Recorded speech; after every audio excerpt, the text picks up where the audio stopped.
شوية مني. شجر الزيتون لعبوا جنب الواد ونطيحوا في كازا. في أي مكان وأي زمان تلقى ديما معايا ريحة البلاد.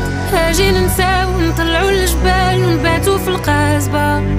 كاملين عنا حكاية اللي عندها بداية.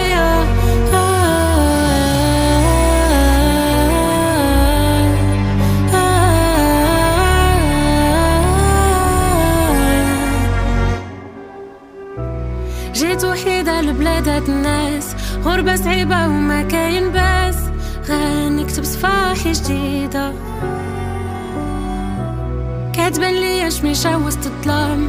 أي حاجة بيها كان حلم ما بقات بعيدة. واخا خاصني نمشي نولي شنو أنا